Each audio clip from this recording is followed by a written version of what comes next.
ओम नमो भगवते वासुदेवाय। ओम नमो भगवते वासुदेवाय। ओम नमो भगवते वासुदेवाय। ओम ज्ञानतिमिरान्धस्य ज्ञानाञ्जनशलाकया चक्षुरुन्मिलितमेन तस्मै श्रीगुरवे नमः। मूकं करोति वाचालं बन्धुं लङ्घयते गिरिं यत्कृपातमहं वन्दे श्रीगुरुं निर्धारणं परमानन्दमाधवं श्रीचैतन्यमीश्वरम्। नमो विष्णुपादाय कृष्णपृष्ठाय भूतले श्रीमते भक्तिवेदान्तस्वामिनिति नामिने। नमस्ते सारस्वतीदेवे गौरवाणी प्रचारिणे निर्विशेषशून्यवादी भाष्यादेशधारिणे। जय श्री कृष्ण चैतन्य प्रभु नित्यानंद श्री अद्वैत गदाधर श्रीवासादि गौरभक्तवृंद। हरे कृष्ण कृष्ण कृष्ण हरे हरे हरे राम राम राम हरे हरे। हरे कृष्ण महामंत्र की श्रील प्रभुपाद की जय गौरवानंदे। हरे हरि बोल। हरे हरि बोल। ஈஸ்வரி மாதாஜி படிங்க. ஹரே கிருஷ்ணா பிரபு. அதாவது பலராமர் சேஷநாகராகவும் கிருஷ்ணர் மகாவிஷ்ணுவாகவும் உருமாறி அக்ரூருக்கு காட்சியளித்தார்கள். புருஷோத்தமரான முழுமுதற் கடவுள் 4 கைகளுடன் மிக அழகாக புன்னகைத்திருப்பதை அக்ரூரர் கண்டார். பகவானின் தரிசனத்தால் எல்லோரும் மகிழ்ந்திருந்தார்கள். அவரும் மிகுந்த பிரியத்துடன் எல்லோரையும் நோக்கி கொண்டிருந்தார். பகவானின் உயர்ந்த நாசியும் அகன்ற நெற்றியும் விரிந்த காதுகளும் சிவந்த அதரங்களும் மிக நேர்த்தியாக காட்சியளித்தன. முழங்கால்கள் வரை நீண்டிருந்த அவரின் கரங்கள் பலம் மிகுந்து தோன்றின.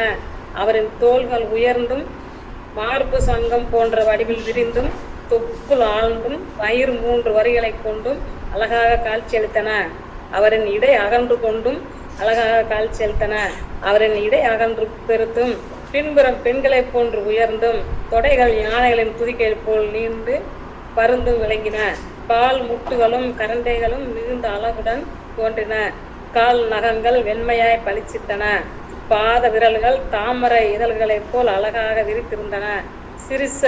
சிரிசில் அவர் அணிந்திருந்த கிரீடத்தில் அழகிய பல மணிகள் பதிக்கப்பட்டிருந்தன. இடையை சுற்றி நேர்த்தியான மேகலையை அணிந்திருந்தார். அகன்ற மார்பில் புனிதல் நூல் தவழ்ந்தது. கைகளை கங்கணங்களும் வளையல்களும் அலங்கரித்தன. கால்களில் சலங்கைகளை அணிந்திருந்தார். அவரின் அழகு கண்களை பறிப்பதாக விளங்கியது. உள்ளங்கைகள் தாமரை மலர்களாய் திகழ்ந்தன. விஷ்ணுமூர்த்திக்குரிய விசேஷ சின்னங்களான சங்கம், கதை, சக்கரம், தாமரை ஆகியவற்றின் 4 கரங்களிலும் ஏந்தி அவர் மிக அழகாக காட்சியளித்தார். விஷ்ணு குறித்தான குறிகள் அவரின் மார்பில் விளங்கின. அன்று அலர்ந்த மலர்களான மாலைகளை அவர் அணிந்திருந்தார். எல்லாமாக அவரை காண்பது கண்களுக்கு கொள்ளா காட்சியாக இருந்தது.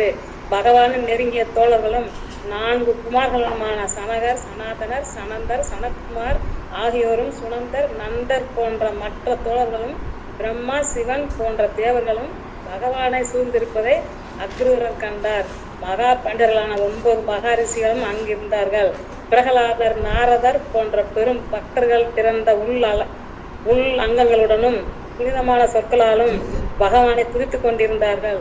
புருஷோத்தமரான முழுமுதற் கடவுளின் பரமான ரூபத்தை கண்டவுடன் அக்ரூரர் மகிழ்ச்சியில் திளைத்தவரார். பக்தி மேலிட்டால் உடல் முழுவதும் பரமானந்தம் பரவுவதை உணர்ந்தார்.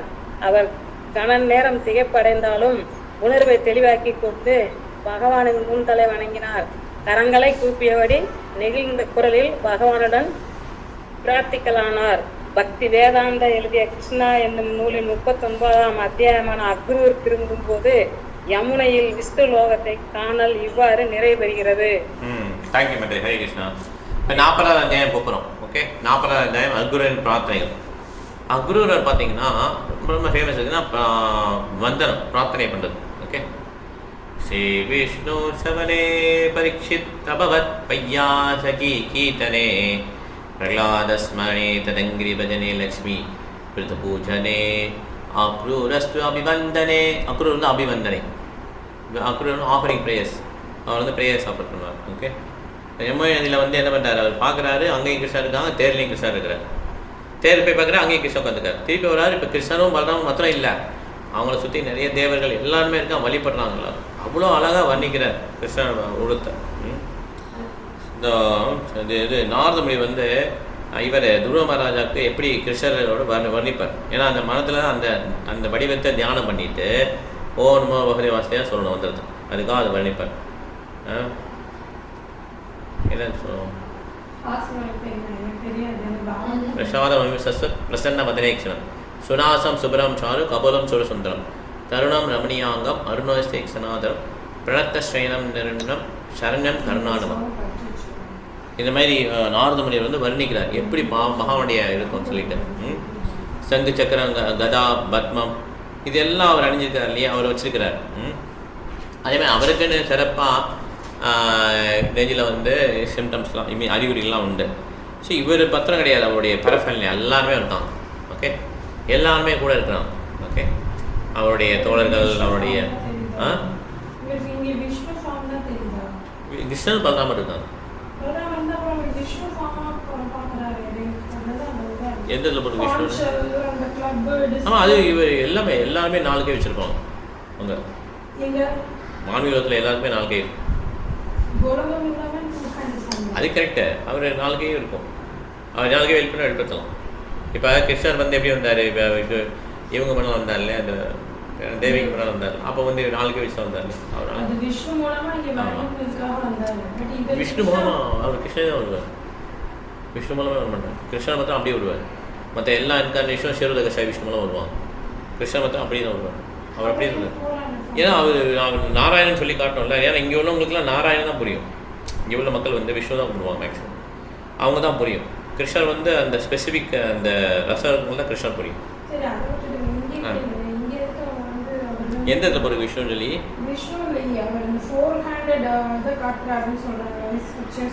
ஆமாம், அந்த சேஷநாகராவும் கிருஷ்ண விஷ்ணு மகாவிஷ்ணுவும் ஒரு மாதிரி அக்ரூர் காட்சி அளித்தார். ஆமாம், பலராமர் சேஷனாகவும் கிருஷ்ண மகாவிஷ்ணுவும் ஒரு மாதிரி அக்ரூர் காட்சி அளித்தார். கரெக்ட், அது போட்டு. அதாவது நமக்கு ஒருத்தர் எவ்வளோ தூரம் ஒருத்தர் அந்த ஃபார்மில் லயிக்கிறாரு நமக்கு சொல்ல முடியாது. அதுக்கேற்றபடி அவர் உருவத்தை காட்டுறாரு. ஓகே, இப்போ என்னென்னா ஸ்ரீ வைஷ்ணவரை வந்து விஷ்ணு தான் வருவான். விஷ்ணுக்கு அப்புறம் தான் கிருஷ்ணர் வந்தான்னு சொல்லுவான். கரெக்டாக இல்லையா? அது வந்து தவறுன்னு சொல்ல முடியாது. ஆனால் என்ன பண்ண முடியாது, அதோட அதிகமான பிரின்சிபல் கௌடிய வைஷ்ணவில் இருக்குது. கிருஷ்ணாட்டேன்னா எல்லாம் வராங்கங்கிறது கௌடிய வைஷ்ணவான சித்தாந்தம் இல்லையா. ஏதே சாம்ச கலாபம்ச கிருஷ்ணஸ்து பகவான் சுயம், கிருஷ்ணர் தான் பகவான், மற்ற எல்லாரும் அவங்களுடைய அம்சம் சொல்லி முடிச்சிடறான். ஆனாலும் விஷ்ணுவும் கிருஷ்ணரும் பார்த்தீங்கன்னா அந்த அப்ளையன்ஸில் சேர்ந்தோம். 4 விதமான குவாலிட்டி செக்ஸாக இருக்கும் கிருஷ்ணர். பவர் இது எல்லாமே சேர்ந்தோம். அதனால் இப்போ அக்ரூருக்கு எப்படி இருக்குது நமக்கு தெரியாதுல்ல. விஷன் எப்படி இருக்குது நமக்கு தெரியாதுல்ல. இப்போ முராரி குப்தா வந்து நிறைய விட ஹரிகிருஷ்ணா சொல்கிறார் சைத்தன்ய மகாபிரபு. சொல்லியுமே கடைசியில் அவர் ராமரை விட்டுட்டு போக முடியாதுன்றார். அவர் ராமரை விட்டு வந்தாலே அவருக்கு வருத்தம் வருது. அனுமார் அதே மாதிரி. அந்த மாதிரி அக்ரூருக்கு நமக்கு வந்து அவர் அந்த மாதிரி எல்லா நாமும் சொல்வார். நரசிம்மர் வாகனம் எல்லாமே சொல்வார். பட் ஆனால் அவருக்கு இந்த மாதிரி தான் காட்சி இதாக. ஓகே, இது 40ஆம் அத்தியாயம் வரும். இப்போ 40 படிக்கலாம். கலாவதி மாதாஜி படிங்க. ஹரே கிருஷ்ணா பிரபு. அத்தியாயம் 40. அக்ரூரரின் பிரார்த்தனைகள். அக்ரூரர் பின்வருமாறு பிரார்த்தித்தார். அன்பான பகவானே, உனக்கு நான் என் பணமான வணக்கங்களை செலுத்துகின்றேன். நீ காரணங்களுக்கெல்லாம் காரணமான உன்னத பொருள், நித்தியமான ஆதி புருஷரான நாராயணன். உமது நாவியிலிருந்து தோன்றும் தாமரையிலிருந்து இப்பிரபஞ்சத்தை படைக்கும் பிரம்மா பிறக்கிறார். இப்பிரபஞ்சத்திற்கு காரணமானவர். பிரபஞ்ச தோற்றத்தின் அடிப்படை காரணமாகிறீர்கள். பிரபஞ்ச தோற்றத்தின் அடிப்படை அம்சங்களான நிலம், நீர், நெருப்பு, காற்று, ஆகாயம், அகங்காரம் மற்றும் ஜடசக்தி பூமியும், இயற்கை விளிம்பில் உறையும் சக்தி, உயிர்வாளிகள், மனம், புலன்கள், புலனுகர் பொருட்கள், பிரபஞ்சத்தின் காரியங்களை கவனிக்கும் தேவர்கள் எல்லாம் உமது உடலில் இருந்து உண்டாகி உள்ளன. நீர் எல்லாவற்றின் பரமாத்மா ஆனால் உமது பரமமான ரூபத்தை யாரும் அறியார்கள். ஜட உலகில் உள்ள எல்லாரும் இயற்கையின் குணங்களின் பாதிப்புக்கு உள்ளாகிறார்கள்.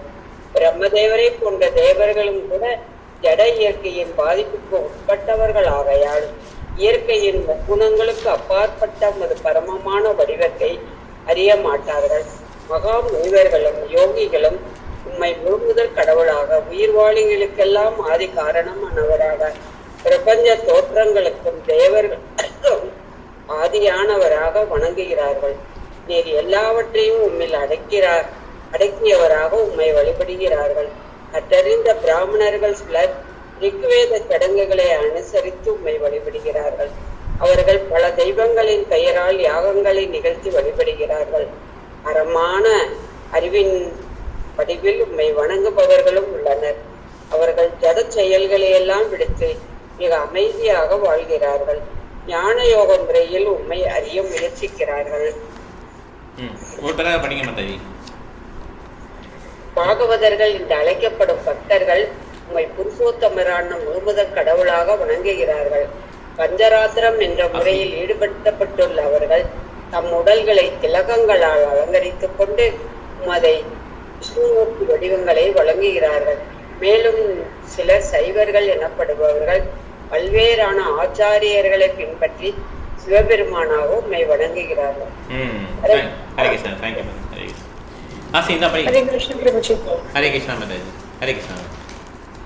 கிருஷ்ணா புக்கில் 368வது பக்கம் படிக்கணும். ஓகே, ஸோ இது வந்து 40வது அத்தியாயம் இல்லையா? 40 அக்ரூரர் பிரார்த்தனைகள் படிக்கணும். Hare Krishna Mataji, Hare Krishna. It is stated in the Bhagavad Gita that worship of demigods is also indirectly worship of the Supreme Lord. But such worship is not orthodox because the worshipable Lord is the Supreme Personality of Godhead Narayana.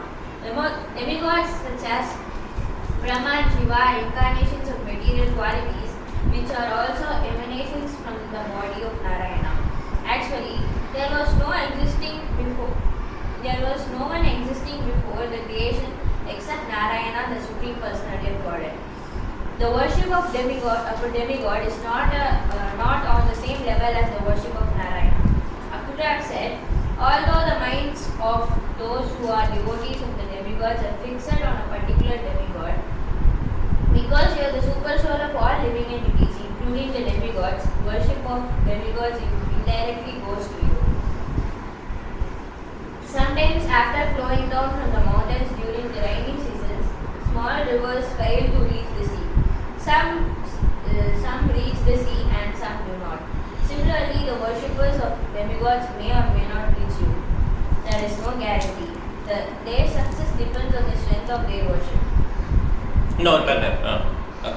According to the Vedic principles, when a worshipper worships a particular demigod, he also conducts some ritual for Narayana, Yagneshwara, for as it is mentioned in the Bhagavad Gita, the sanction of Narayana or Krishna. The exact words used in the Bhagavad Gita are Mayeva Vihitan Hitan, which mean that the demigods can award some benediction after being authorized by the Supreme Lord. When a demigod worshipper comes to his sense, he can reason as follows. The demigods can offer benedictions only after being empowered by the Supreme Lord. So why not worship the Supreme Lord directly? Such a worshipper of demigods may come to the Supreme Personality of Godhead, but others who take the demigods as all in all cannot reach the ultimate goal. Okay, then. So Vaishnava Bhakti Seva is top most. இது பாக்கியா திருப்பி Krishna reiterate பண்ணியிருக்கிறார், சொல்லிகிட்டே இருக்கிறார். அல்ப புத்தியாக இருந்தார். பக்தர்கள் வந்து ரொம்ப உள்ளவங்க, பக்தி இல்லாதவங்க மீன்ஸ் இந்த மாதிரி டெமிகாட் வர்ஷிப் பண்ணுறவங்க வந்து ரொம்ப குறைந்த புத்தியுள்ள மனிதர்கள் சொல்கிறார். ஸோ இந்த மாதிரி டெமிகாட் வர்ஷிப், டெமிகாட்னா பாதி தெய்வம் அப்படின்னு சொல்லி சில பேர் வருத்தப்படுறாங்க. ஐயோ டெமிகாட் சொல்லி பாதி தெய்வம் தான் சொல்லி சிவன், முருகர், விநாயகர்லாம் சொல்கிறீங்களே. பாதி தெய்வம் அப்படி சொல்லலை. டெமிகாட்னா என்ன அர்த்தம்னா அவங்க நம்ம ஜீவாத்மா தான். அவங்க அது யார் வந்து இந்த மாதிரி சிறப்பான பவர் கொடுத்துருக்காங்களோ அவங்க டெமிகாட்னு சொல்லலாம். ஓகே, தெய்வம் ஒன்று தான், கிருஷ்ணர் தான் தெய்வம். ஓகே, ஸோ அதனால் பேர் டெமிகாட் அப்படி வச்சுருக்கோம். டெமிகாட் சச்சஸ் பிரம்மா, சிவா இவங்கெல்லாம் வந்து எப்படி இருக்காங்க, நாராயணுடைய கட்டளை பேர் தான் நடக்க முடியும். இப்போ ஒரு டெமிகாட் மேலே, ஒரு தேவர் மேலே ரொம்ப ஒருத்தருக்கு பிரியவருக்கு அவர் வந்து வழிபாடு பண்ணி அவர் வரம் தராருன்னா அந்த வரத்தை கூட கிருஷ்ணர் தான் அதை கொடுக்க முடியும். அதுக்கு அவர் அனுபவம் பண்ணால் தான் அது கிடைக்கும், இல்லை கிடைக்காது. ஓகே, இந்த மாதிரி எவ்வளோ பெரிய கான்செப்ட் பாருங்கள். இது வந்து கிருஷ்ணரே சொல்கிறார், demigod worship is very temporary. ஏன்னா ஒரு நாளைக்கு பிரம்மாவுடைய ஒரு நாளைக்கு 14 இந்திரன் வந்து இறந்துடுவார். 14 இந்திரன்னா 14 சைக்கிள் முடிஞ்சு போச்சு. 14 சந்திரன், இந்த மாதிரி எல்லாரும் 14 பேர் போயிடுவாங்க. அப்போ யோசிச்சு பாருங்கள் எத்தனை டெமிகாட் வராங்க பாருங்கள் ஒரு மாதத்தில், பிரம்மாவுடைய ஒரு மாதத்தில். அதனால் இந்த டெமிகாட் வர்ஷிப் எல்லாமே நம்மளுடைய வாழ்நாள் பார்த்திங்கன்னா ரொம்ப கம்மி. நம்மளுடைய வாழ்நாள் முடிஞ்சதும் டெமிகாட் வர்ஷிப்போட அந்த இது முடிஞ்சு போச்சு. அவங்களுடைய வாழ்நாள் முடிஞ்சாலும் அந்த பெண்டிக்ஷன் முடிஞ்சு போச்சு. அந்த மாதிரி ஓகே. இது ரொம்ப ரொம்ப டெம்பரரி. நீர்க்குமிழி மாதிரின்றாங்க பிரம்மாவுடைய டேயில் நம்மளுடைய பரப்பு நீர்க்குமிழி மாதிரி வந்து போயிட்டு இருக்கு. சாந்தி Akrura continued to pray, My dear Lord, the whole world is filled with the three modes of nature, namely goodness, passion and ignorance. Everyone within this world is covered by these modes from the Lord Brahma down to the non-moving plants and trees. My dear Lord, I offer my respectable obeisance unto you because you are beyond the influence of three modes. Except for you, everyone is being carried away by the waves of these modes. My dear Lord, fire is your mouth, earth is your feet, the sun is your eye, the sky is your navel, the directions are your ears, space is your head, the demigod are your arms, the oceans and seas are your abdomen, and the wind and the air are your strength and vitality. All the plants and herbs are hairs on your body, the clouds are the hair on your head, the mountain are your bones and nails, the day and night are the blinking of your eyelids. Prajapati and the progenitor is your genitals, and the rains are your semen. My dear Lord, all living entities, including the different grades of demigods and different grades of overlords, the kings and other living entities, are resting in you as a part and parcel of your big unit. One cannot know you by experimental knowledge. One can simply understand your transcendental existence to be like a great ocean in which the different grades of living entities are included, or like a udumbara fruit, out of which the small mosquitoes come. My dear Lord, whatever eternal forms and incarnation you accept when you appear in this world are meant for relieving the living entities from their ignorance, illusion and lamentation. All people therefore can appreciate the incarnations and the pastimes of your Lordship and eternally glorify your activities. No one can estimate how many forms and incarnations you have, nor can anyone estimate the number of universes that are existing within you. இந்த மாதிரி glorify பண்ணார் Akrurar. Okay. பகவானுக்கு இன்னொரு பேர் நிர்குணா. நிர்குணானா எந்த விதமான பௌதிக குணங்களாலையும் பாதிக்கப்படாமல் அர்த்தம். அஜா நிர்குணா அவ்யக்தா. ஸோ அதனால் இதுதான் பகவானுடைய குவாலிட்டிஸ். அதனால் இவர் அந்த பகவான் வந்து நம்ம லோகத்துக்கு வரும்போது அவர் வந்து ஏதோ ஒரு குணத்தில் பாதிக்கப்பட்டு சத்துவ குணத்தை மேலோங்கியதெல்லாம் வராது அப்படின்லாம் வந்து மாயாவதிகள் சொல்கிறாங்க. இது முற்றிலும் தவறு. பகவான் 3 குணங்கள் மேலே இருக்கார், அப்பாற்பட்டு இருக்கார்.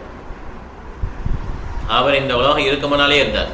நாராயணா பராவேதா, நாராயண பராமகா, நாராயண பரா யோகா, நாராயண பரக்கிரியா, நாராயண பரம் ஞானம், நாராயண பரம் தவா, நாராயண பரோதர்மோ, நாராயண பரகதி. ஓகே. இந்த மாதிரி ஒரு ஸ்லோகம் இருக்குது. ஓகே. நாராயணன் வந்து இந்த உலகத்துக்கு நாராயண பரா அவ்யக்தா. அதே மாதிரி சங்கராச்சாரியம் சொல்லியிருக்கிறார். நாராயணன் வந்து இந்த காஸ்மிக் வேர்ல்டு கிடையாது, இந்த பௌதிக பிரபஞ்சத்துக்கு அப்பாற்பட்டவர். ஓகே. அதனால் அவர் டிஃப்ரெண்ட்டாக வர்ணிக்கிறாருங்க. அவர் 3 குணங்களும் அப்பாற்பட்டதுனால அவர் வந்து யாருக்கு எனிமி கிடையாது, யாருக்கும் ஃப்ரெண்டும் கிடையாது, அவர் எல்லாருக்கும் சமம். இல்லை அவர் உண்டு, நாராயணன் உண்டு, அது 2 ஸ்லோகம் உண்டு. ஆமாம். வாசுதேவ பராவேதா, வாசுதேவ பராமகா இருக்குல்ல, அதே மாதிரி அதே பர்பட்டில் படிச்சிங்கன்னா இதே மாதிரி ஸ்லோகம் பத்ம புராணத்தில் இருக்குன்னு சொல்லி ரெஃபர் பண்ணுவாங்க. அது தெரியல போடுவாங்க அது மாதிரி. அந்த இதில் பார்த்தீங்கன்னா அது வரும். அந்த ஸ்லோகத்தோட இந்த இது பாகவத அற்பு அது வரும். நாராயண பராவேதா, நாராயண பராமகம் படிங்க, அது கூகுள் பட்டில் வரும். அதேமாதிரி வாசுதேவ பராவேதா, வாசுதேவ பராமகா, வாசுதேவ பராயோகம், வாசுதேவ பராக்கிரியா, அது மாதிரி வரும். ஓகே.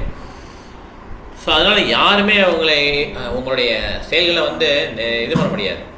அதுக்கு பேர் நாளை பகவான் பேர் வந்து உருக்கிரமாங்கிரியம், செயற்கரிய செயல்களை செய்யணும்னு அர்த்தம். அப்படின்னா என்ன அர்த்தம்னா அவருடைய செயல் யாரும் ரிப்பீட் பண்ண முடியாது. அவர் நினைச்சாருன்னா கடலில் கல் மிதக்கும். ஓகே.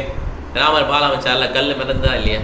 இந்த மாதிரி அவருடைய செயல்கள் யாருமே இமீடியட் பண்ண முடியாது. யாராலையும் நகல் செய்ய முடியாது. அதுதான் உருக்கிரமாங்கரை செயற்கையை செயல் செய்வார். எதுக்காக இந்த மாதிரி செயல் செய்யறா? அப்போ தான் இங்கே உள்ள கட்டுண்ட ஆத்மாக்கள் வந்து அந்த மாதிரி அதில் டேஸ்ட் கிடச்சி அவங்கள பற்றி கேட்கணும், இந்த மாதிரி வரணும் அப்படின்னு அவங்களுக்கு தோணும். இதுக்காக அந்த மாதிரி செயலெல்லாம் பண்ணுறார். அவ்வளோ கருணை உள்ள கொண்டவர் பகவான். ஓகே, இப்போ நம்மளாம் ஆரம்பம் பிறகு படிக்க பிறகு எங்கேன்னு தெரியுதா அவங்களுக்கு? ஹரே கிருஷ்ண பிரபு. அதே நீர் காரணமானவராலும் ஆமாம், ஊழி காலத்தில் மச்சமாக அவதரித்தீர், உம்மை நான் வணங்குகிறேன். மது மற்றும் கைடபன் ஆகிய இரு அரக்கர்களை கொன்ற ஐகிரீவ அவதாரமான உமக்கு என் வணக்கங்கள் உரித்தாகுக. மாபெரும் மந்தார மலையை தாங்கிய பூதகரமான ஆமையாகவும் கார்போதகத்தில் வீழ்ந்த பூமியை காப்பாற்றியவராகவும் அவதரித்த உண்மை நான் வணங்குகிறேன். நாத்திகர்களின் அட்டுழியங்களினாலும் பயங்கரமான இன்னல்களுக்குள்ளாகி இருந்த பக்தர்களை ரட்சிப்பதற்காக நரசிங்கராக அவதரித்த உமக்கு என் வணக்கம். உமது பாத கமலங்களை பெரியதாக்கி உலகங்களையும் அளந்த வாமன தேவராக தோன்றிய உண்மை நான் வணங்குகிறேன். நாத்திக அரசர்களை ஒழிப்பதற்காக புழுகுகளின் பகவானாக தோன்றிய உண்மை நான் பூஜிக்கிறேன். இராவணனை போன்ற அசுரர்களை கொள்வதற்காக ராமாவதாரம் எடுத்த உமது பாதங்களை என் வணக்கங்களையும் செலுத்துகிறேன். வாசுதேவராகவும் சங்கர்ஷ்ணராகவும் பிரித்யும்னராகவும் அனிருத்தராகவும் தோன்றிய உமக்கு என் பணிவான வணக்கங்கள். நாத்திகர்களையும் அடக்க குணமுள்ளவர்களையும் வியப்பிலாழ்த்திய புத்தராக தோன்றிய உம்மை நான் வணங்குகிறேன். வேத நியமங்களையும் புறக்கணித்து மிலோச்ச நிலைக்கு இழிந்த அரச வம்சத்தினரை தண்டிப்பதற்காக கல்கியாக தோன்றிய உம்மை நான் வணங்குகிறேன். அன்பான பகவானி, இந்த ஜட உலகில் ஒவ்வொருவரும் உம் மாய சக்தியில் கட்டுண்டிருக்கிறார்கள். பொய் தன்னுணர்வு, உடைமை பற்றிய பொய்யான உணர்வு ஆகிய காரணமாக ஒவ்வொருவரும் பலன் கருதிய செயல்களின் விளைவாக உடலுக்கு உடல் மாறிக்கொண்டிருக்கிறார்கள். அன்பான பகவானி, நானும் இந்நிலைக்கு விதிவிலக்கல்ல. என் வீடு, மனைவி, மக்கள், நாடு, சொத்து, உடைமைகள் என்ற எண்ணங்களில் மகிழ்ச்சியாயிருப்பதாக நான் தவறாக எண்ணிக்கொண்டிருக்கிறேன். இவ்வாறு எண்ணிக்கொண்ட நான் ஒரு சொப்பன உலகில் வாழ்கிறேன். ஏனெனில் இவை ஏதும் நிரந்தரமானவை உண்மையென கருதி நான் மடமையில் வாழ்கிறேன். அன்பான பகவானி, எனது பொய் தன்னுணர்வு காரணமாக நிரந்தரம் அல்லாத எல்லாவற்றையும் ஏற்றுக்கொள்கிறேன். இது ஆன்மீகம் இல்லாத ஜட உலகின் தன்மையால் ஏற்படும் துயர நிலை. வாழ்வு பற்றிய இத்தகைய தவறான கருத்துக்களால் ஏற்படும் குழப்பம் காரணமாக நான் எப்போதும் இருநிலைப்பட்ட எண்ணங்களில் மூழ்கி இருக்கிறேன். இதனால் பரமான இன்பத்தின் இருப்பிடமான உண்மை நான் மறந்திருக்கிறேன். பாலைவனத்தில் செடிகளால் மூடப்பட்டிருக்கும் நீர்நிலைகளை விட்டுவிட்டு வேறு இடங்களில் நீரை தேடி அலையும் மூடனை போல் நான் உமது பரமான தோழமையை விட்டு பிரிந்து நிற்கிறேன். கற்றுண்ட ஆத்மாக்கள் தம் தாகத்தை தனித்துக் கொள்ள விரும்புகிறார்கள். ஆனால் தண்ணீர் கிடைக்கும் இடத்தை கண்டறிய இயலாதவர்களாயிருக்கிறார்கள். தண்ணீர் நிரம்பியுள்ள இடத்தை விட்டுவிட்டு நீரில்லாத பாலைவனத்தில் தேடி திரிகிறார்கள். அன்பான பகவானி, என் மனதை கட்டுப்படுத்த முற்றிலும் இயலாதவனாயிருக்கிறேன். என் மனம் கடிவாளமற்ற புலன்களால் இழுக்கப்பட்டு பலன் தரும் செயல்களையும் அதன் விளைவுகளையும் நாடி செல்கிறது. அன்பான பகவானே, கட்டுண்ட பௌதீக இருப்பில் இருக்கும் எவனும் உமது பாத கமலங்களின் மகிமையை உணர வேளான். ஆனால் எப்படியோ நான் உமது பாதார விந்தங்களின் அருகில் வந்துவிட்டேன். இது நீர் என்னிடம் காட்டியுள்ள காரணம் கடந்த கருணையால் நேர்ந்தது. உன்னத ஆளுநராகிய நீர் உன் விருப்பம் போல் நடக்கக்கூடியவர். பிறப்பு இறப்பு என்னும் தீராத சூழலில் இருந்து விடுபடுவதற்கான தகுதியை ஒருவன் பெறும்போது உமது பக்தி தொண்டில் ஈடுபடுவதற்கான முன்னேற்றத்தை அவன் உமது காரணம் கடந்த கருணையால் பெறுகிறான். இந்த மாதிரி சொல்கிறார் பாருங்க, இவ்வளோ அருமையான கருத்துக்கள். இது வந்து அது ஒரு பாட்டாக பாடலாம், ஒரு ப்ரேயர்ஸ் தான் நம்ம பாகத்தில் இருக்கு. அதுதான் அர்த்தமாக எழுதியிருக்காங்க பிரபாதரிங்க. ஓகே, மேக்ஸிமம் எல்லா அவதாரங்களையும் சொல்லிடுவார். மச்ச அவதாரம், அப்புறம் ஐகிரி அவதாரம், ஆமை அவதாரம், அப்புறம் நரசிம்ம அவதாரம், இந்த மாதிரி ஓகே எல்லா அவதாரங்களையும் க்ளோரிஃபை பண்ணி அப்படி ஒரு அப்புறம் வந்து வந்தனம் ப்ரேயர் ஆஃபர் பண்ணுறது. ஓகே, அதே மாதிரி சொல்கிறாங்க, அவன் தன்னுடைய நிலையை சொல்லி வெளிப்படுறான். தைன்ய போதிக்கான்னு நினைக்கிறாரு. தைன்ய போதிக்கா நெக்ஸ்ட் ஆஃப் இன்சிக்ஸில் வரும். தன்னுடைய நிலை ரொம்ப கீழே இருக்குது, மனசை நான் கட்டுப்படுத்த முடியாமல் இருக்கிறேன், இந்த மாதிரி நான் வந்து இந்த பாலைவனம்ன்ற இடத்துலேருந்து இந்த ஹாப்பினஸ் தேடிட்டு இன்பத்தை தேடிட்டு இருக்கிறேன், இந்த மாதிரி எனக்கு வந்து நான் ரொம்ப கீழே உள்ளவன், இந்த மாதிரி சொல்லி அவர் என்ன பண்ணுறார், ப்ரேயர் பண்ணுறார். என்னோடய ப்ரேயர் வந்து ரொம்ப ரொம்ப ஃபேமஸ்ஸு. நீர்நிலைகளை விட்டு விட்டு வேறு இடங்களில் நீரை தேடி அலையும் மூடனை போல நான் ஒரு பரமான தோல்மையை விட்டு விட்டு பிரிந்து நிற்கின்றேன். கட்டுண்ட ஆத்மாக்கள் தம் தாகத்தை தனித்துக் கொள்ள விரும்புகிறார்கள், ஆனால் தண்ணீர் கிடைக்கும் இடத்தை கண்டறிய இயலாதவர்களாக இருக்கிறார்கள். தண்ணீர் எங்கே இருக்குன்னு தெரியல, காணல் நீர் தான் தெரியுது. அதான் அந்த மிருகம் என்ன பண்ணும், பாலைவனத்தில் பார்த்தா தூர அங்கே நீர் தெரிகிற மாதிரி ஓடும், வேகமாக ஓடி ஓடி ஓடி பார்த்து பார்த்தீங்கன்னா அங்கே இருக்காது, இன்னொரு இடத்துல தெரியும். அது பேர் காணல் நீர். காரில் போகும்போது தெரியும் இல்லையா, தூரத்தில் பார்த்தீங்கன்னா தார் ரோட்டில் தண்ணி இருக்க மாதிரி தெரியும். இதே மாதிரி அந்த மிருகம் வந்து ஓடி ஓடி அலைஞ்சு செத்துரும். அதே மாதிரி தான் மனித பிறவிலேயே நம்ம இன்பம் கிடைக்கும்னு சொல்லி ஒரு இடமாக போகிறோம். இந்த பாலைவனம் மாதிரி இந்த பௌதிக உலகத்தில் இன்பமும் கிடையாது. பாலைவனத்தில் தண்ணி எப்படி இல்லையோ அதே மாதிரி இந்த பௌதிக உலகத்தில் இன்பம் கிடையாது. அதே மாதிரி இந்த பிறப்பு இறப்பு இதன் எப்போ ஒருத்தருக்கு இந்த தகுதி கிடைக்கும், பிறப்பு இறப்புலேருந்து விடுபடுவார். ஜன்ம கர்ம சமயத்திலும் ஏவம் யோவைத்து தத்தான் தக்பா தேகம் போன ஜன்ம அனைத்தியமாமிதே சுவர்ஜனா. யார் ஒருத்தர் என்னுடைய பிறப்பு, என்னுடைய வருகை, என்னுடைய செயல்களை பற்றி அறிஞ்சுக்கிறாங்களோ, கொஞ்சம் தெரியுதோ, அவங்களுக்கு தான் பிறப்பு இறப்புலேருந்து விடுதலைன்னு சொல்லி கிருஷ்ணா சொல்கிறார். ஓகே, அதனால தான் இந்த மாதிரி செயல்கள்லாம் கிருஷ்ணா பண்ணியிருக்கிறார். ஓகே, வசந்தி மகாராஜ் படிங்க. ஹரே கிருஷ்ணா பிரபு. ஹரே கிருஷ்ணா. அக்ரூரர் பகவானின் முன்பு விழுந்து கூறினார், அன்பான பகவானே, உமது பரமான நித்திய ரூபம் அறிவு நிறைந்தது. உமது ரூபத்தில் மனதை நிலைநிறுத்தி முழுமையான அறிவு முழுவதையும் ஒருவன் பெறக்கூடும். ஏனெனில் அறிவிற்கெல்லாம் மூலமானவர் நீர். நீர் எல்லா சக்திகளும் நிரம்பிய உன்னத சக்தி.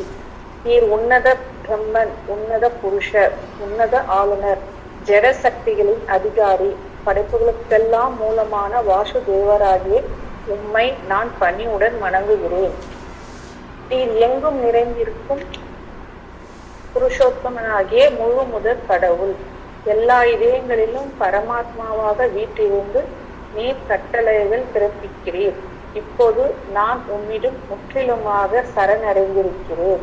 என்னை பாதுகாப்பீராக.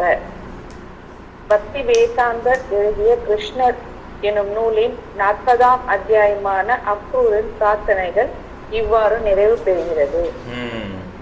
ஸோ கடைசி என்ன சொல்கிறாரு, நீ சரணடைஞ்சனே நீ காப்பாற்றுங்கன்னு சொல்கிறார். ஓகே, இந்த மாதிரி தான் ப்ரேயர் முடியணும் கொஞ்சம். ஓகே, நீ தான் உன்னத உன்னத புருஷர், ஜட சக்திகளின் அதிகாரி, படிப்புக்கெல்லாம் காரணம். இதே மாதிரி எல்லா ப்ரேயர் பண்ண இப்படி தான் பேசுகிறோம். கஜேந்திரன் ப்ரேயர் அதே மாதிரி தான். நமோ நமஸ்தே கில காரணாய நிஷ்காரணாய அத்புத காரணாய சர்வாகமாம்னாய மகானவாய நமோபவர்காய பராயணாய. நிஷ்காரணாய அற்புத காரணம். உனக்கு எந்த காரணமும் கிடையாது, நீ தான் எல்லாத்துக்கும் அற்புத காரணம். ஓகே, காரணங்களுக்காக காரணம் அவள். ஆசா பால் காசஸ் கிருஷ்ணா. ஓகே ஓகே, வசந்தி மகாராஜ் இன்னும் ஒரு பேராகிராஃப் படிச்சுங்க 41 அத்தியாயத்தில். ஓகே பிரபுஜி. அத்தியாயம் 41. கிருஷ்ணர் மதுராவில் பிரவேசிக்கிறார். முழு முதற் கடவுளிடம் அக்ரூரர் தம் பிரார்த்தனைகளை செலுத்திக் கொண்டிருந்த போது பகவான் நீரிலிருந்து மறைந்து திறமை மிக்க நடிகனை போல் உருமாறினார். விஷ்ணுமூர்த்தி மறைந்த பிறகு அக்ரூரர் நீரிலிருந்து வெளிவந்து மற்ற சடங்குகளை முடித்துவிட்டு பலராமரும் கிருஷ்ணரும் இருந்த தேரை நோக்கி சென்றார். அப்போது கிருஷ்ணர் கேட்ட கேள்வி அவரை ஆச்சரியமடைய செய்தது. நீரிலோ விண்வெளியிலோ ஏதாவது அதிசயத்தை கண்டிராவென்று கிருஷ்ணர் அக்ரூரை கேட்டார். அக்ரூர் கூறினார், அன்பான பகவானே, இந்த உலகில் ஆகாயத்திலாயினும் நீரிலாயினும் நிலத்திலாயினும் நடைபெறும் எந்த அதிசயமும் உண்மையில் உமது உருவத்தின் தோற்றமே. எனவே உம்மை கண்ட பிறகு நான் காணாத என்ன அதிசயம் இருக்கக்கூடும்? கிருஷ்ணரை அறிந்தவனா ஆகிறான் என்ற வேத கருத்தை அக்ரூர் கூறியது வலியுறுத்துகிறது. கிருஷ்ணரை கண்டவன் எல்லாவற்றையும் எல்லா அதிசயங்களையும் கண்டவனாகிறான். அக்ரூரர் மேலும் கூறினார், அன்பான பகவானே, உமது பரமான ரூபத்தை விட அதிசயமான ஒன்று எதுவும் இருக்க முடியாது. உமது பரம வடிவை கண்ட பின் நான் காண்பதற்கு வேற என்ன உள்ளது? ஹரே கிருஷ்ணா. தேங்க்யூ மாதாஜி. ஹரே கிருஷ்ணா. ஹரே கிருஷ்ணா. ஸோ அதனால் உங்களை பார்த்த பிறகு எதுவும் கிடையாது. இதே தான் துருவ மகாராஜ் சொல்கிறார் இல்லையா, பகவான் கேட்குறாரு என்ன வரவேன்னு கேட்குறாரு. அப்போ என்ன சொல்கிறாரு, நான் வந்து வைர கற்களை பார்த்துட்டு கூழாங்கலுக்கு ஆசைப்பட்டிருக்கேன்றார். ஓகே, எனக்கு எந்த வரம் வேணாம், உன்னைய பார்த்த பிறகு எனக்கு வர வேணாம் அப்படின்றார். இருந்தாலும் அவன் கொடுக்குறாரு, வரம் கொடுக்குறாரு. ஓகே, அது மாதிரி தான் அக்ரூரர் சொன்னார், உங்களுடைய பரமான ரூபத்தை விட அதிசயமானது என்று எதுவும் இருக்க முடியாது. உங்களது உருவத்தை கண்டவன் நான் காண்பதற்கு வேறு என்ன உள்ளது அப்படின்னு சொன்னார். ஓகே, அதே திருதாசன் சொல்லுவார், ஒரே ஒரு ஒளி கொடுத்து கிருஷ்ணர் வந்து அதை காட்டுவார். அப்புறம் இந்த பார்வை வேணுமான்னு கேட்பார், எனக்கு இந்த பார்வை வேணாம் எடுத்துட்டு உன்னை பார்த்ததை நிற்கட்டும் அப்படின்னு சொல்லி திருதாசன் கூறுவார். உள்ள சமயம் படிங்க. ஹரே கிருஷ்ணா. உள்ள சமயம். ஹரே கிருஷ்ணா. ஹரே கிருஷ்ணா. ஹரே கிருஷ்ணா. இவ்வாறு கூறிய பின் அக்ரூரர் தேரை புறப்படச் செய்தார். அன்று பொழுது சாயும் நேரத்தில் அவர்கள் அநேகமாக மதுராவின் எல்லையை அடைந்து விட்டார்கள். பிருந்தாவனத்திலிருந்து மதுராவுக்கு அவர்கள் சென்ற வழி முழுவதும் கிருஷ்ணரையும் பலராமரையும் கண்ட மக்கள் மீண்டும் மீண்டும் அவர்களை ஆவலுடன் கண்டார்கள். இதற்கிடையில் நந்தர் மற்றும் உபநந்தரின் தலைமையிலான மற்ற பிருந்தாவன வாசிகள் வனங்கள் மற்றும் நதிகளை கடந்து முன்பாகவே மதுரா வந்து சேர்ந்திருந்தார்கள். மதுராவின் நுழைவாயிலை அடைந்ததும் கிருஷ்ணரும் பலராமரும் தேரை விட்டிறங்கி அக்ரூருடன் கை குலுக்கிக் கொண்டார்கள்.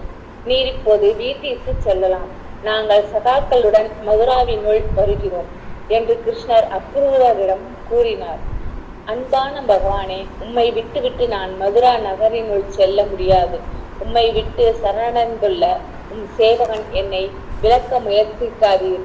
உமது சகோதரருடனும் கோபால நண்பர்களுடன் என்னுடன் வந்து என் மனையை புனிதப்படுத்துவீராக.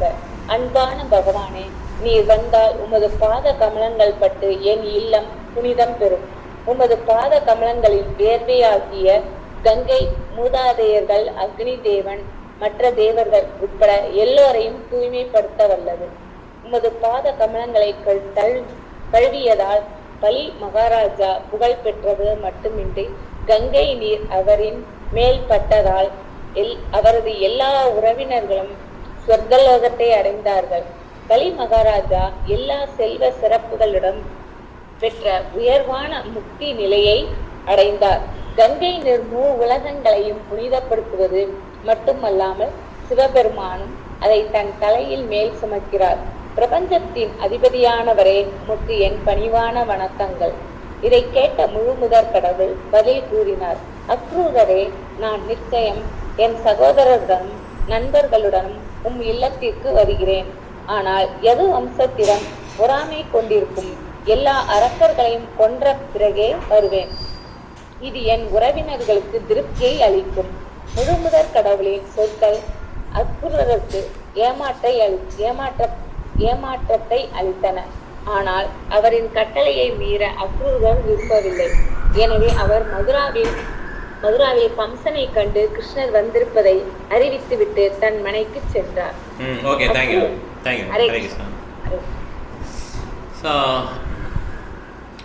அக்ரூரர் வந்து ப்ரே பண்ணுறார் பாருங்க. பலி மகாராஜ் ரெஃபர் பண்ணிட்டாரு, சிவபெருமான் ரெஃபர் பண்ணிட்டார்.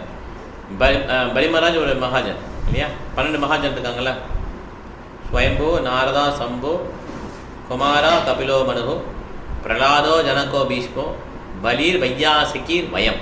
வயம்ங்கிறது யாரை குறிக்குதுன்னா தர்மராஜ், யம தர்மராஜை குறிக்குது. ஓகே, ஸோ அதனால் இந்த மாதிரி 12 மகாஜனங்கள் இருக்காங்க. மகாஜன ஏன கசதம், மகாஜன ஏன கதஷ வந்தா, அவங்களுடைய வழி காலத்தில் நம்ம நடத்துகிறோம். ஸோ அந்த மாதிரி உங்களுடைய பாதங்கள் பட்டால் ரொம்ப நல்லது அப்படின்னு சொல்லி அக்ரூரர் சொல்கிறார். ஏன்னா மகாஜனங்களுக்கெலாம் நீங்கள் அருள் கொடுத்துருக்கீங்க, பலி மகாராஜா சிவபெருமானுக்கெலாம். அவங்களாம் அவங்க பாதங்களை பட்ட அந்த கங்கையை தள்ள வச்சுக்கிட்டார் சிவபெருமான். பலி மகாராஜரும் அந்த இதில் வந்து அவர் அது மாதிரி எங்கள் வீட்டுக்கு வரணும்னு சொன்னேன். அவர் என்ன சொல்ல, வர்றேன் ஆனால் இப்போ கிடையாது, எல்லோரும் முடிச்சுட்டு கதையை முடிச்சுட்டு வரேன்றார். ஓகே, கம்சனுடைய கதையை முடிச்சுட்டு வரேன்றார். ஓகே, லக்ஷ்மி மாதாஜி படிங்க. லக்ஷ்மி படிங்க. பிரபுஜி. படிங்க. ஹரே கிருஷ்ணா. அக்ரூரர் சென்ற பின் கிருஷ்ணரும் பலராமனும் அவர் நண்பர்களான சிறுவர்களும் நகரத்தை பார்க்க மதுரா நகரில் பிரவேசித்தார்கள்.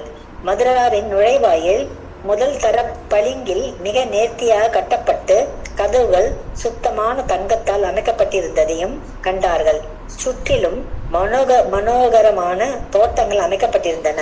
பகைவர்கள் எளிதில் நுழைய முடியாதபடி நகரத்தை சுற்றி அகழிகள் அமைக்கப்பட்டிருந்தன. வீதி முனைகள் எல்லாம் தங்கத்தால் அலங்கரிக்கப்பட்டிருந்தன. செல்வந்தர்கள் பலரின் மனைகள் ஒரே வடிவில் ஒரே சிற்பியால் கட்டப்பட்டது போல் விளங்கின. வீடுகள் விலையுயர்ந்த மணிகள் பதிக்கப்பட்டிருந்தன. ஒவ்வொரு வீட்டை அடுத்தும் பழங்களும் மலர்களும் நிறைந்த தோட்டங்கள் இருந்தன. தோட்டங்களும் முற்றங்களும் பட்டு துணிகளாலும் மணிகளாலும் முத்துக்களாலும் வேயப்பட்ட சித்திர வேலைப்பாடுகள் நிரம்பிய திரைகள் அலங்கரிக்கப்பட்டிருந்தன. முன் மாடங்களில் புறாக்கள் மயில்கள் நடைபயின்று கூவிக்கொண்டிருந்தன. நகரின் தானிய கடைகள் பல்வேறான மலர்கள் அலங்கப்பட்டிருந்தன. வீடுகளில் மத்திய வாயில்களில் நீர் நிரம்பிய கம்பங்கள் வைக்கப்பட்டு சுற்றிலும் தயிரும் நீரும் சேர்ந்த கலவை தெளிக்கப்பட்டிருந்தன. கதவுகளில் மேல் மலர்களால் அலங்கரிக்கப்பட்ட தீபங்கள் சுடர்விட்டு கொண்டிருந்தன. மாவிலைகள் தோரணங்களும் பட்டு திரைகளும் வாயில்களையும் அலங்கரித்தன. கிருஷ்ணரும் பலராமரும் அவர்கள் நண்பர்கள் ஆயர்குல சிறுவர்களும் மதுராவினுள் வந்திருந்த செய்தியை பரவியதும் நகர மக்கள் எல்லாம் தெருக்களில் கூடினார்கள். பெண்கள் இளம் நங்கையரும் அவர்கள் காண்பதற்கு மேல் மாடங்களுக்கு சென்றார்கள். கிருஷ்ணர் மற்றும் பலராமனின் வருகைக்காக அவர்கள் மிகுந்த ஆவலுடன் காத்திருந்தார்கள். ஆவல் மிகுதியால் காரணமாக அவர்கள் சரியாக உடை அணியவும் மறந்திருந்தார்கள். சிலர் ஆடைகளை இடம் மாற்றி அமைத்திருந்தார்கள். சிலர் ஒரு கண்ணில் மட்டும் மையிட்டிருந்தார்கள். சிலர் சிலம்பை ஒரு காலில் மட்டும் அணிந்து தோன்றினார்கள். இவ்வாறாக அவசரத்தில் சரியாக அழகு செய்து கொள்ளாமல் கிருஷ்ணரை காண மாடங்களில் அப்பெண்கள் கூடினார்கள். சிலர் உணவருந்து கொண்டிருந்த சமயம் கிருஷ்ணனின் வருகையை பற்றி கேள்விப்பட்டதும் உண்பதை நிறுத்திவிட்டு மாடங்களுக்கு விரைந்தார்கள். நீராடி கொண்டிருந்தவர்களும் அரைகுறையாக விட்டுவிட்டு கிருஷ்ணரை பலராமையும் காண ஓடி வந்தார்கள். வீதி வழியாக மெதுவாக புன்னகையுடன் வலம் வந்த கிருஷ்ணர் எல்லோரையும் உள்ளங்கைகளையும் உடனடியாக கவர்ந்தார். இலக்குமியின் கணவருமான கிருஷ்ணர் வீதியில் வழியை யானை போல் நடந்து வந்தார். கிருஷ்ணரையும் பலராமரையும் அவர்கள் அசாதாரணமான சிறப்புகளையும் பற்றியும் வெகுவாக கேள்விப்பட்டிருந்த மதுரா நகர பெண்கள் அவர்களை காண மிகுந்த ஆவல் கொண்டிருந்தார்கள். ஹரே கிருஷ்ணா. தேங்க்யூ. ஸோ இந்த மாதிரி வராங்க இல்லையா? அது எது தெரியுது உனக்கு சாதி? ஓகே. ஸோ இப்போது கிருஷ்ணர் பலம் உண்மையாகவே அவர்களின் தெருக்களில் புன்னைகள் வந்ததை கண்டதும் அப்பெண்களின் மகிழ்ச்சி கரை புரண்டோடியது. எதையெல்லாம் நமக்கு அக்ஷயமரத்தை படிக்கணும். அதுக்கப்புறம் நீ படினா அக்ஷயமரத்தை படி அடுத்த ஒரு விழா முடிஞ்சிடும். ஸோ கிருஷ்ணர் வரதை அவங்களாம் பார்க்குறாங்க. இதே மாதிரி ஹஸ்தினாபுரம் போகும்போது அங்கே உள்ள லேடி அங்கே உள்ள மாதாஜிலாம் பார்ப்பாங்க. அவங்க பேசுகிறது கிருஷ்ணர் எப்படி அப்படி பேசுகிறது வேதங்களில் சொல்லப்பட்ட விட ரொம்ப அதிகமாக அழகாக இருக்குன்னு சொல்லி கிருஷ்ணர் என்ஜாய் பண்ணுறாங்க. வேதங்கள் சொன்னால் கூட அவளை என்ஜாய் பண்ண மாட்டார். அவங்க பேசுகிறது அவ்வளோ நல்லாயிருக்கும் கிருஷ்ணரை பற்றி பேசுகிறது. ஓகே, இதனால் அவங்க எல்லாம் எல்லா வேலையும் போட்டு அப்படி போய் பார்க்குறாங்க கிருஷ்ணர் பலராமன் பார்க்கணும்னு சொல்லிட்டு. ஓகே, அக்ஷய மாதாஜி படிங்க. ஹரே கிருஷ்ணா. இப்போது கிருஷ்ணரும் பலராமரும் உண்மையாகவே அவர்களின் தெருக்களில் புன்னகையுடன் வந்ததை கண்டதும் அப்பெண்களின் மகிழ்ச்சி கரை புரண்டோடியது. தம் கண்களால் உண்மையாகவே அவர்களை கண்டதும் கிருஷ்ணரையும் பலராமரையும் அவர்கள் தம் உள்ளங்களில் இருத்தி கொண்டு அவர்களை மனமாற தழுவி மகிழ்ந்தார்கள். மகிழ்ச்சி பெருக்கால் அவர்களின் ரோமக்கால்கள் குத்திட்டன. கிருஷ்ணரை பற்றி அவர்கள் கேள்விப்பட்டிருந்ததார்கள், ஆனால் அவரை கண்டதில்லை. இப்போது அவர்களது நெடுநாளைய விருப்பம் நிறைவேறியது. மதுராவின் அரண்மனைகளில் மாடங்களை அடைந்த நங்கையர்கள் கிருஷ்ணர் மற்றும் பலராமரின் மீது மலர்களை தூவி மகிழ்ந்தார்கள். இரு சகோதரர்களும் வீதி வழியே சென்ற போது அருகாமையில் இருந்த பிராமணர்களும் சந்தனமும் மலர்களும் கொண்டு சென்று மரியாதைகளுடன் அவர்களை வரவேற்றார்கள். பிருந்தாவன மக்களின் புனித நிலைமையை பற்றி மதுராவாசிகள் தம்மிடையே கிருஷ்ணரையும் பலராமரையும் இளைக்குல சிறுவர்களாக நாள்தோறும் காண்பதற்காக பாக்கியத்தை பெற தம் முந்தைய பிறவிகளில் என்ன புண்ணியங்கள் செய்திருக்க வேண்டும் என்று மதுரா நகரவாசிகள் வியந்து பேசினார்கள். கிருஷ்ணரும் பலராமரும் இவ்வாறு சென்று கொண்டிருந்த போது ஒரு சலவை தொழிலாளியை கண்டார்கள். அவர் துணிகளுக்கு சாயம் ஏற்றுபவனும் கூட. கிருஷ்ணர் அவரிடம் சில நேர்த்தியான துணிகள் வேண்டும் என்று கேட்டார். அவர் நேர்த்தியாக சாயமேற்றப்பட்ட துணிகளை கொடுத்தார். அவனுக்கு எல்லா நலன்களும் பெருகும் என்றும் கிருஷ்ணர் அவரிடம் கூறினார். கிருஷ்ணர் ஒரு பிச்சைக்காரன் அல்ல, துணி அவருக்கு தேவைப்படவும் இல்லை. ஆனால் அவர் வேண்டுவதை தர எல்லோரும் தயாராக இருக்க வேண்டும் என்பதை வலியுறுத்துவதற்காக இவ்வாறு கேட்டார். கிருஷ்ணர் வேண்டுவதை தர எல்லோரும் முன்வர வேண்டும். அதுவே கிருஷ்ண உணர்வு. அந்தோ பரிதாபம், அந்த சலவையான கம்சனின் வேலையாள். ஆதலால் முழுமுதற் கடவுளான கிருஷ்ணரின் வேண்டுகோளை அவன் புரிந்து கொள்ளவில்லை. இது சகவாச கோஷத்தால் ஏற்படுவது. அவனுக்கு எல்லா நலன்களையும் தருவதாக வாக்களித்த முழுமுதற் கடவுளுக்கு அவன் உடைய துணியை தந்திருக்கலாம். ஆனால் அவன் கம்சனின் வேலையாள் ஆகையால் பாவாத்மாவான அந்த அரக்கன் கிருஷ்ணரின் வாக்கை புறக்கணித்தான். மகிழ்ச்சியடைவதற்கு பதிலாக அவன் கோபம் கொண்டு அரசனுக்குரிய ஆடையை நீ எப்படி கேட்கலாம் என்று கேட்டான். பின்னர் அவன் கிருஷ்ணருக்கு பலராமருக்கும் ஆலோசனை கூறினான். சிறுவர்களே, இனி இவ்வாறு அரசனுக்குரிய ஆடையை கேட்கும் அகம்பாவ செயலை செய்யாதீர்கள். அப்படி செய்தால் அரசனின் ஆட்கள் உங்களை தண்டிப்பார்கள், உங்களை கைது செய்து தண்டனை வழங்குவார்கள். நீங்கள் மிகவும் துன்பப்பட நேரிடும். எனக்கு இந்த அனுபவம் உண்டு. அரசனின் உடைமையை சட்டத்திற்கு புறம்பாக பயன்படுத்த விரும்புவார்கள் கடும் தண்டனைக்கு ஆளாவார்கள். Okay, thank you. Hare Krishna. Thank you Hare Krishna. So பாருங்க எப்படி சொல்கிறான்னு பாருங்கள். அந்த உடனே கொடுக்க மாட்டேன்தான், எல்லாமே கிருஷ்ணாவோட என்ஜாய்மெண்ட் தான். கொடுக்க உடனே அவங்க அரக்கன்னு சொல்லி போட்டிருக்காரு பாருங்க. பிரபுபாதம் அரக்கன்னு சொல்லிட்டான். யார் ஒருத்தர் கிருஷ்ண பகவான் சொல்லி ஒத்துக்கலையோ அவங்களாம் அரக்கர்கள் தான். அப்போ எங்கள் ரிலேட்டிவ் நிறைய பேர் பகவான் ஒத்துக்கலை கிருஷ்ணன் அப்படின்னா அவங்களாம் அரக்கர்கள். ஆமாம், ஆப்வியஸ்லி அரக்கர்கள். ஓகே, ஸோ அதனால் அரக்கர்கள்னு சொல்லி நம்ம அவங்கள ஏளனம் செய்யக்கூடாது. இந்த டிஃபரன்ஸ் படி அவங்க அரக்கர்கள் தான். ஓகே, ஸோ என்ன அந்த விருந்தாவனவாசிகள்லாம் மதுராவாசிகள்லாம் வரவேற்கிறாங்க, மலர் தூவி வரவேற்கிறாங்க. ரொம்ப மகிழ்ச்சியாக இருக்குது. பகவானை பார்த்தோன்னே மகிழ்ச்சி வந்துடுச்சு மனதில். அதே மாதிரி தான் ஹரே கிருஷ்ண ஹரே கிருஷ்ண கிருஷ்ண கிருஷ்ண ஹரே ஹரே ஹரே ராம ராம ராம ஹரே இந்த மந்திரம் சொன்னாலும் மகிழ்ச்சி வரும். ஏன்னா பகவானுக்கும் பகவானுடைய நாமத்துக்கும் வித்தியாசம் கிடையாது. பகவானுடைய நாமம், பகவானுடைய உருவம், பகவானுடைய எந்த பரஃபல்ல எல்லாத்துக்குமே வித்தியாசம் கிடையாது. அக்னிபடி. On hearing this, Lord Krishna, the son of Devaki, became very angry at the washerman, and striking him with the upper portion of his hand, he separated the man's head from his body. The watchman fell down dead on the ground. In this way, Lord Krishna confirmed the statement of Brahma Samhita that every limb of his body is capable of doing everything he likes. Without a sword, but simply with his hand, he cut off the head of the watchman. This is the proof that Supreme Lord is omnipotent. If he wants to do something, he can do it without extraneous help. After this ghastly incident, the employees of washermen immediately dispersed, leaving the clothings. Krishna and Balarama took possession of it and dressed according to their choice. The rest of the clothes were offered to the cowherd boys, who also used them as they desired. What they did not use remained there. Krishna, Balarama and the boys then proceeded along the main road. In the meantime, a devotee tailor took the opportunity of service and prepared some nice clothes from the cloth for Krishna and Balarama. Thus, being very nicely attired, Krishna and Balarama looked like elephants dressed with colored clothing on the full moon day or the dark moon day.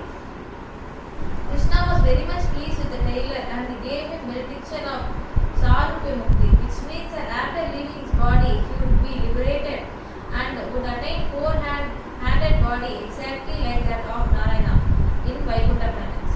Krishna also granted him that as long as he would live, he would earn sufficient opulence to be able to enjoy sense gratification.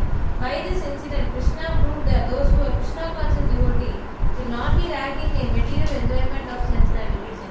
They will have sufficient opportunity for such things, but after leaving this body, they will be allowed to enter spiritual planet of Vaikuntha or Krishna Loka, Goloka Vrindavan. இந்த ஒன்று சின்ன பிறகு படி. After dressing nicely, Krishna and Balarama went to a florist of name Sudama. As soon as they reached the vicinity of his house, the florist immediately came out and with great devotion fell down on his face to offer respectful obeisances. He offered a nice seat to Krishna and Balarama and asked his assistant to bring out flowers, beaten nuts and pulp of chandan. The florist greatly satisfied the Lord. Okay, Hare Krishna. So அவருக்கு பிடிச்சிச்சு பாருங்க அந்த இவர் சலவை இல்லை, இவர் தையக்காரன் புரிஞ்சவொடனே அவன் என்ன பண்ணுற, அவர் வந்து எல்லா பணியும் அவர் வந்து நல்லா ட்ரெஸ் எல்லாம் கொடுத்த உடனே அவருக்கு சாரூபியமுத்தி அவரே மாதிரி விடுவோம். ஓகே, இதே மாதிரி அவர் ஃப்ரெண்ட்ஸ் அதே மாதிரி ஆண்கள் நாராயணா போயிடுறாரு. அதே மாதிரி அந்த பிறவிலேயே அவருக்கு நல்லது நடக்குது. நல்லதுன்னா என்ன இருக்குது? நம்ம தர்ம அர்த்த காமம், தர்ம அர்த்த காமம் 3மே இருக்குன்னு நினைக்கிறோம் இல்லையா? மோட்சம் வந்து பறவை விட்ட பிறகு இந்த 3மே இந்த லோகத்தில் இருக்கிறது தான் புலன்களை அனுபவிக்க முடியும். தர்ம அர்த்த காமம் 3மே கிடைக்கும். அந்த மாதிரி அவருக்கு இது பண்ணுறாரு, அனுகிரகம் கொடுக்குறாரு. ஓகே, சுதா மாதாஜி படிங்க. சுதா மாதாஜி நீங்கள் தான் கடைசி. ஹரே கிருஷ்ணா மாதாஜி. ஹரே கிருஷ்ணா. ஹரே கிருஷ்ணா. மிகுந்த பணிவுடன். இதை கேட்டதும் தனக்கு இது கேட்டது. ஓகே பிரபுஜி. மிகுந்த பணிவுடன் பூ வியாபாரி பகவானிடம் பிரார்த்தித்தார். அன்பான பகவானே, நீர் எனது இடத்திற்கு வந்திருப்பதால் என் மூதாதையர்களும் வணக்கத்திற்குரிய பெரியவர்களும் முக்தி அடைந்தவர்களாக வேண்டும். இப்பிரபஞ்சத்தில் காரணங்களுக்கெல்லாம் காரணமானவர் நீரே. ஆனால் உமது பக்தர்களை பாதுகாத்து அசுரர்களை அழித்து இவ்வுலகவாசிகளுக்கு நன்மை அளிப்பதற்காக உமது சக்திகளுடன் நீர் அவதரிக்கிறீர். நண்பர் என்ற முறையில் எல்லா உயிர் வாழிகளையும் சமமாக நோக்குகிறீர். நீர் பரமாத்மா.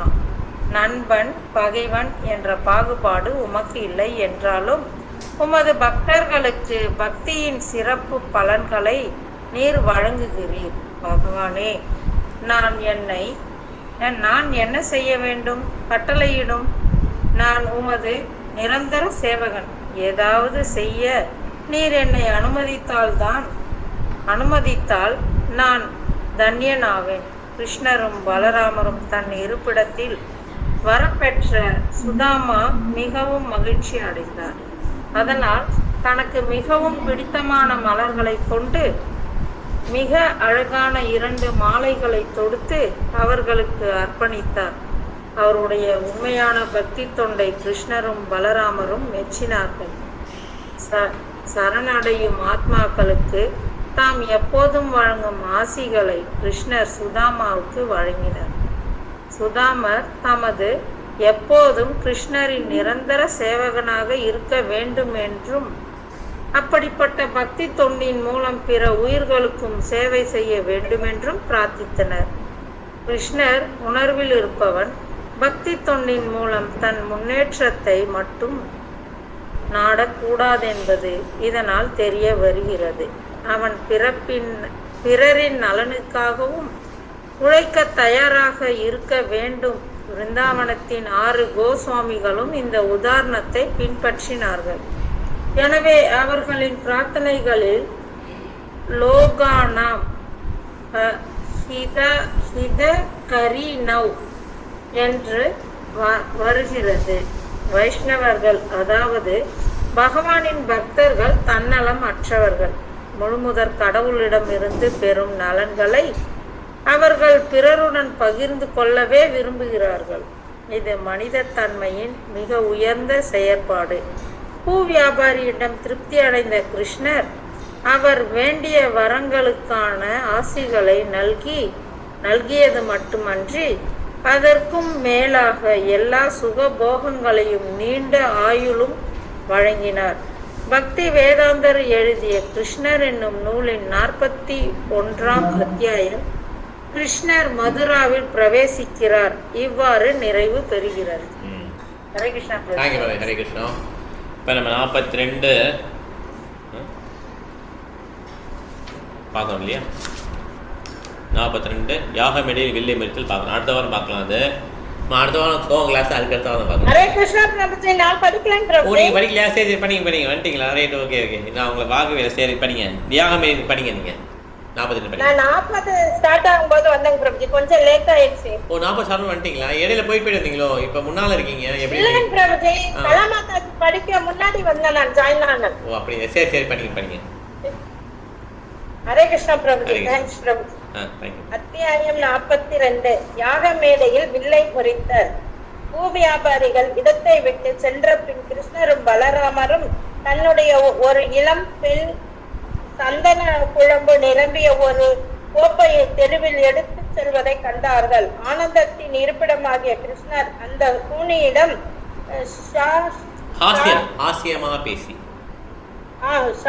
ஆசியமாய் பேசி தம் நபர்களை மகிழ்விக்க எண்ணினார். கிருஷ்ணர் அவளிடம் கூறினார், உயர்ந்த இளம் பெண்ணே, நீ யார்? யாருக்காக இச்சந்தனத்தை எடுத்துச் செல்கிறார்? இதை நீ எனக்கு தருவது பொருத்தம் என நான் எண்ணுகிறேன். அவ்வாறு செய்தால் நிச்சயமாக உனக்கு நன்மை உண்டாகும். முழுமுதற் கடவுளான கிருஷ்ணர் அக்கூனியை பற்றிய எல்லா விவரங்களையும் அறிந்திருந்தார். அவளை அவ்வாறு கேட்டபோது ஒரு அசுரனுக்கு சேவை செய்வதில் பயனளிக்காது என்பதை குறிப்பாக உணர்ந்திருந்தனர். அதைவிட கிருஷ்ணருக்கும் பலராமருக்கும் சேவை செய்தால் பாவங்கள் எல்லாம் களைய பெறலாம். அந்த பெண் கிருஷ்ணரிடம் கூறியதாவது, அன்புள்ள சியாம சுந்தரா, நான் கம்சனின் வேலைக்காரி. அவனுக்கு நான் தினமும் சந்தனம் அளித்து வருகிறேன். இவ்வாறு நேர்த்தியான சந்தனத்தை நான் கொடுப்பதால் கம்சன் என்னிடம் திருப்தி கொண்டிருக்கிறார். ஆனால் இந்த சந்தனத்தை பெறுவதற்கான தகுதி உடையவர் சகோதரர்களான உங்கள் இருவரையும் விட வேறு யாரும் இருக்க முடியாது என்பதை நான் இப்போது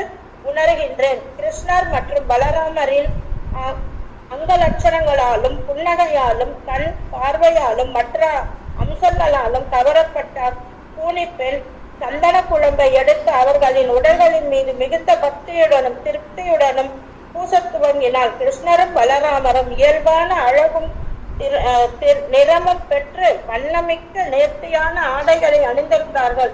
ஏற்கனவே அழகாக இருந்த அவர்களின் மார்புகளில் சந்தனம் பூசப்பட்டதும் அவர்கள் இருவரும் மேலும் அழகாக காட்சியளித்தார்கள். இந்த தொண்டு கிருஷ்ணரை மிகவும் மகிழ்வித்தது. அவளுக்கு என்ன வெகுமதி அளிக்கலாம் என்று அவர் சிந்திக்கலானார். கிருஷ்ணரின் கவனத்தை பண்பால் திருப்ப கிருஷ்ண உணர்வில் இருக்கும் பக்தன் மிகுந்த அன்புடனும் பக்தியுடனும் அவருக்கு தொண்டினால் அல்லாமல் வேறு எல்லா வகையிலும் எவ்வகையிலும் கிருஷ்ணரை திருப்தி செய்ய இயலாது. கிருஷ்ணர் தன் கால் விரல்களால் கூனியின் பாதங்களை அழுத்தியபடி கை விரல்களால் அவளின் முகவாயை தாங்கிக் கொண்டு ஒரே அசைவில் அவளின் கூனை நிமிர்த்தினார். அவள் கூன் நீங்க பெற்று நிமிர்ந்து நின்ற போது அகன்ற இடுப்புகளுடனும் சிறுத்த இடையும் நன்றாக உருவம் பெற்ற தனங்களும் உடைய ஓர் அழகிய இளம் பெண்ணாக காட்சியளித்தாள். கூனியான பெண்ணின் சேவையில் திருப்தி அடைந்த கிருஷ்ணரின் கைகள் பட்ட மாத்திரத்தில் அவள் பெண்களின் சிறந்த அழகையாக உருமாறினாள். கிருஷ்ணருக்கு சேவை செய்யும் பக்தன் உடனடியாக மிக உயர்ந்த நிலையை அடைகிறான் என்பதை இந்நிகழ்ச்சியில் நிரம்பி இருக்கிறது. பக்தி தொண்டில் ஈடுபட்டிருப்பவன் தெய்வீக நலன்களை பெறுகிறான். பக்தி தொண்டின் சக்தி அப்படிப்பட்டது. கூனியின் அழகால் கிருஷ்ணர் கவரப்படவில்லை, அவளின் பக்தி அவரை கவர்ந்தது. பக்தி கொண்டாற்றியவுடன் அவள் அழகியாக உருமாறினாள். கிருஷ்ண உணர்வை நாடுபவன் அழகாகவோ தகுதியுடையவனாக இருக்க தேவையில்லை. கிருஷ்ண உணர்வு பெற்று கிருஷ்ணருக்கு கொண்டாற்றியதும் அவன் தகுதிகளிலும் அழகிலும் சிறந்து விளங்குகிறான். Okay madam, Hare Krishna. ஹரே கிருஷ்ணா பிரபுஜி, தேங்க்ஸ் பிரபுஜி. இந்த மாதிரி எக்ஸாம்பிள் நிறைய இருக்கு. ஓகே, இந்த அம்மா வந்து கூன் குப்ஜா தானே இவங்க இல்லையா? குப்ஜா. ஓகே, ஸோ அதனால் இவங்களை வந்து இந்த மாதிரி கூன் வந்தால் அந்த கூனை இந்த மாதிரி சரி பண்ணி அவங்கள வந்து ஒரு அழகான பெண்ணாக மாற்றி தான் அவங்களுக்கு வந்து குப்ஜாவுக்கு வந்து உண்மையான காதல் கிடையாது. அது வந்து எப்படின்னா காமம். கோபிகளுக்கு இருக்கு உண்மையான அன்பு, இவங்களுக்கு காமம். அந்த காமத்தையும் கிருஷ்ணர் சரி பண்ணி அந்த பெரிய பக்தனாக மாற்றிடுவார். ஸோ இந்த மாதிரி இந்த அத்தியாயம் போகுது. ஸோ இதுமாதிரி நிறைய எக்ஸாம்பிள் இருக்குது. ஓகே, அவர்கிட்ட நம்ம என்ன செலுத்தினாலும் சரி, தஸ்மாத் பயிர் அனுபந்தேனா நிர்வயன பயனவா சேஹா காமாத் பாகிஞ்சான் கதஞ்சின் நேக்ஷதே பிரதக். அவர்கிட்ட நம்ம எப்படி இருந்தாலும் சரி, அவருடைய இப்போ மகிமை கொடுத்தாலும் சரி, இது பக்தி தொண்டு செய்தாலும் சரி, எளிமையாக ட்ரீட் பண்ணிகிட்டு இருந்தாலும் சரி, காமத்தோடு அவர் அப்ரோச் பண்ணாலும் சரி, அன்போடு அப்ரோச் பண்ணாலும் சரி, எப்படி இருந்தாலும் சரி, அவர் வந்து அவருடைய அந்த அப்சல்யூட் பர்சனாலிட்டினால அவர் வந்து இதை பெருசாக எடுத்துக்கிறதில்ல. இவர் அன்போடு வராரு, இவர் காமத்தோடு வராரு என்கிட்ட, அப்படி கிடையாது. அவர்கிட்ட வந்தாரா அவர் என்ன பண்ணுறாரு, அவர் வந்து சமமாக ட்ரீட் பண்ணுறாரு. ஓகே, அதேமாதிரி இந்த குப்ஜாவை என்ன பண்ணுறாரு, அவர் அன்போட பக்தியோடு அவர் பண்ணியிருக்காங்க, இந்த சேவை சந்தனத்தை பூசியிருக்காங்கன்னு அவர் அந்த குப்ஜாவை வந்து முழுவதுமாக அழகிய பெண்ணை மாற்றினா அந்த அம்மாவுக்கு காமம் போல அது கிருஷ்ணனுடைய கைப்பட்டவுடனே அவங்க அது அந்த காமமும் போயிடும். ஓகே இந்த மாதிரி ஓகே ஹரே கிருஷ்ணா முடிச்சுக்கலாம். நம்ம டைம் ஆயிடுச்சு. இப்போ 42 அத்தியாயத்தில் நோட் பண்ணிக்கோங்க. கிருஷ்ணரின் கருணையால் அழகிய உருப்பெற்ற அப்பெண். ஓகே ஸோ அதெல்லாம் படிக்கணும். ஓகே 381. Okay thank you madam. ஏதாவது கேள்வி இருக்கா? 1 மினிட் எக்ஸ்ட்ரா ஆயிடுச்சு. ஹாசி ஜாயின் பண்ணிக்கோ கிளாஸ். ஏதாவது கேள்வி இருக்கா இருக்கும்? பிரபுஜி இவரு வந்து அப்ப வந்து கம்சன் அழிக்கிறதுக்கு பகவான் போர் சொல்ல கம்சனுடைய ராஜ்யத்துல அவன் நாட்டு மக்கள் எல்லாருமே அப்போ நல்லாதான் இருந்திருக்கிறாங்க பிரபுஜி. நல்லா தான் இருக்கு. கரெக்டு. அவரு நல்லா வச்சிருந்துருக்கிறாரு. நல்லானா அவருக்கு பிடிக்கலன்னா அவர் இது பண்ணிடுவார். அது இப்போ டிமார்ஸா என்ன பகவானை பற்றி கும்பிடக்கூடாது அவ்வளோதான். என்னை புகழ்ந்து சொன்னால் நான் வச்சுக்கிறேன் நல்லா அந்த மாதிரி. ஓகே அது எப்பயுமே ஒர்க் அவுட் ஆகாது இல்லையா? அவரு கிருஷ்ணருக்கு மட்டும்தான் எதிரி. ஆனா அவன் நாட்டு மக்களுக்கெல்லாம் நல்லாதான். அதுதான் சொல்ல மாட்டேன். அப்படி கிடையாது மேடம். எப்படின்னா கிருஷ்ணருக்கு மொத்தம் எதுனா கிருஷ்ணருக்கு யாரெல்லாம் இருக்காங்க பக்தர்கள் எவ்வளோ பேர் இருக்காங்க? பிராமணர் பக்தர்கள் நம்ம எல்லாம் பக்தர்களாக இருக்கணும்ல. நமக்குலாம் எதிரி ஆக்சுவலாக கம்சன் அந்த மாதிரி. ஓகே அவனுக்கு பிடிக்காது. அவனுக்கு இதை மாதிரி பக்தர்கள் வைஷ்ணவனை பார்த்தாலே பிடிக்காது. ஹிரண்யகசிபு நல்லவன் தான். எப்படி நல்லவன்? அவன் வந்து நரசிம்மரை கும்பிடக்கூடாது, விஷ்ணுவை கும்பிடக்கூடாது. என்னை கும்பிட்டேன்னா நல்லவன் அந்த மாதிரி. ஓகே ஆனால் ஹிரண்யகசிபு எவ்வளோ மோசமான அவர் சொன்ன மாதிரி. கரெக்ட். அது மாதிரி தான். எவ்வளோ கெட்டவன் நமக்கு தெரியல ஹிரண்யகசிபு. அவன் மோசமான ஆள். அது மாதிரி தான் கம்சன். ஓகே சொல்லுங்கள் பிரபு. ஹரே கிருஷ்ணா பிரபு. ஓகே முடிச்சுக்கலாம். கிளாஸ் முடிச்சுக்கலாம். ஹரே கிருஷ்ணா சொல்லிட்டேன். ஓகே நம்ம நாளைக்கு வந்து நம்ம ஆஸ்யூஷுவல் கிளாஸ் இருக்குது ஈவினிங்கே. பிரபுபாதர் வாழ்க்கை வரலாறு பார்க்கலாம். எல்லா வைஷ்ணவ பார்க்கலாம். வாஞ்சா கல்பதருபஸ்ய கிருபா சிந்தேவ ச பரிதானாம் பாவனேபியோ வைஷ்ணவேபியோ நமோ நமः. आनंद कोटि वैष्णव की नाम श्री हरिदास ठाकुर की शीला प्रभुपाद की इताई गौर प्रेमानंदे. हरि हरे कृष्ण हरे कृष्ण हरे कृष्ण हरे कृष्ण रामते जी हरे कृष्ण हरे कृष्ण माता जी हरे कृष्ण प्रभु हरे कृष्ण प्रभुजी. हरे Krishna thank you Prabhuji. Thank you माता जी. हरे कृष्ण हरे कृष्ण माता जी. हरे कृष्ण